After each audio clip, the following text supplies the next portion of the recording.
Contact Form 7 is one of the most popular WordPress plugins in the world, with over 5 million users. In this video, I will show you how to save form submissions to the database. You will be able to see all these messages directly in the WordPress dashboard. You can do this if you want to make sure that important messages are not lost because of some technical difficulties. To get started, you will have to install a free plugin from the developer of Contact Form 7. It is called Flamingo and it is used by only 700,000 users, which is a lot less than the 5+ million users of CF7.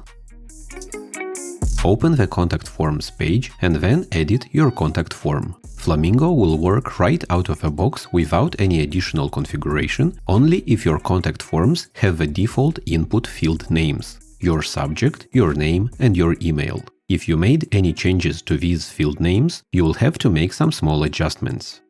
Open the Additional Settings tab and add the following 3 lines of code. Adjust the field names according to the ones in your contact form.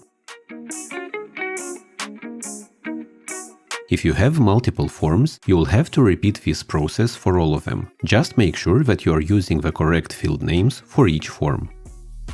If everything was implemented correctly, you should start seeing your form submissions in your dashboard in Flamingo Inbound Messages.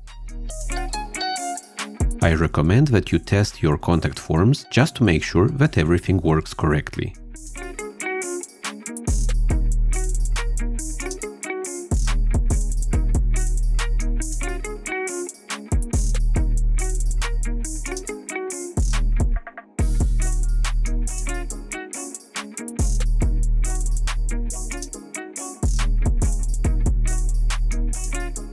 Thank you for watching.